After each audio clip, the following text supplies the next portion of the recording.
Hello, I'm Nandinii Ramasenderan, and I'm delighted to be delivering a short presentation on the impact of COVID-19 on plastic and reconstructive surgery practice. A short disclaimer, an excerpt of this paper has been accepted as a letter to the editor in the Asia Pacific Journal of Public Health. Ladies and gentlemen, on March 11, 2020, the World Health Organization has declared COVID-19 as a pandemic, and to date, the number of cases have been dramatically increasing.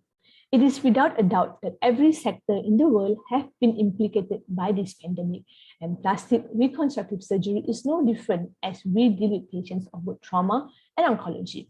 With this idea in mind, we wanted to know how has COVID-19 impacted our fraternity on an Asian level, and therefore we made a questionnaire-based survey using Google Form, which was sent to the PRS surgeons working in the Asian region.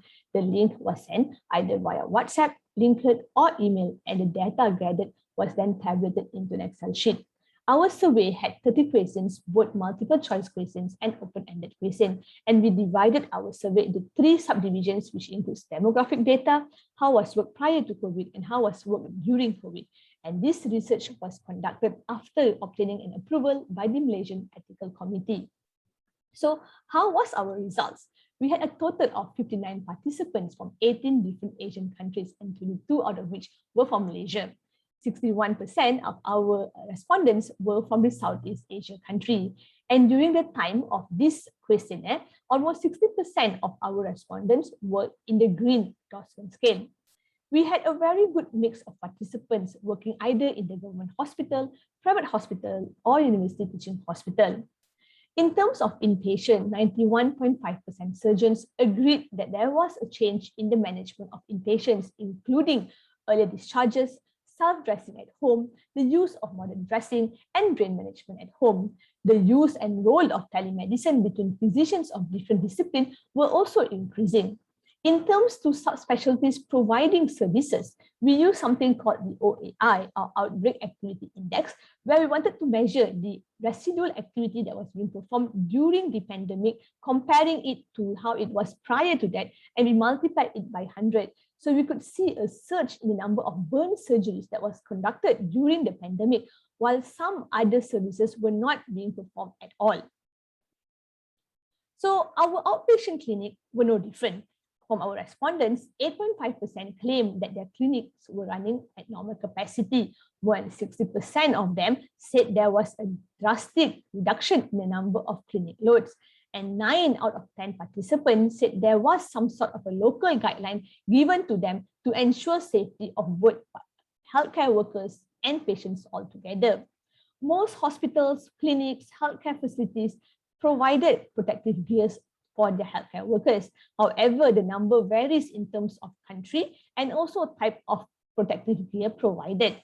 And 70 to 80% of staffs from our respondents claimed that they were retrenched to either medical wards or COVID wards wherever help was needed. Working during the pandemic has definitely paid a toll on the mental health of our healthcare workers. 27% of our healthcare workers felt burnout, depressed, and anxious at work. However, it's good that 76% of them were able to get mental health and psychosocial support at their workplace. A whopping 52% of our respondents state that their staff actually contracted COVID-19 at the workplace. So how were universities affected by this pandemic? There was an increment in COVID-19 research grants according to 57% of our respondents, while half of our respondents who were in the teaching universities claimed there was a reduction in the intake of trainees. And some of the teaching universities were doing a revamp of their academic curriculum, trying to incorporate technology into their classes. They had remedial steps, including online stimulators, interactive virtual meetings using WebEx, Zoom meetings, having conferences such as these, and also having online academic teaching. There was also a reduction in university services seen. So what were the strategies that were done by our respondents in order to meet the backlog? Some of them said they had extra operation theatre slots to clear off the backlog. Some outsourced their patients to nearby private hospitals. Some extended their clinic slots and clinic hours, and some even outsourced their patients to nearby public hospitals within the region. From my results earlier, it was clear that our Asian participants' response to the reorganization of services and subspecialties of plastic were very accounted for. And these findings were very similar to multiple European studies gathered, including the one written by Guenta et al., where the effects of postponement of surgery will be long-lasting and extensive. The British Association of Plastic Surgery and the NHS have also divided the management of plastic surgeries into two categories, to either prioritize them for surgeries or to defer them for surgery in order to contain the spread of COVID-19.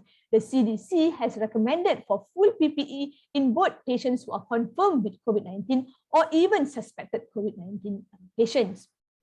For departments or disciplines who have procedures involving the head and neck, which are mostly dangerous and are included in the aerosol generating procedures, a higher level of protection were indicated, which includes N95 respirators.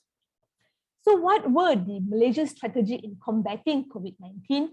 The few methods that we had done was, number one, designation of tertiary hospitals as COVID hospitals. This includes initially COVID Sungai Buloh Hospital, which was a COVID hospital, but with the increase in numbers of COVID cases in our country lately, there were a few other hospitals which were declared as COVID hospital. There was also a mention of hybrid hospitals where 30% of the bed occupancy was reserved for COVID patients.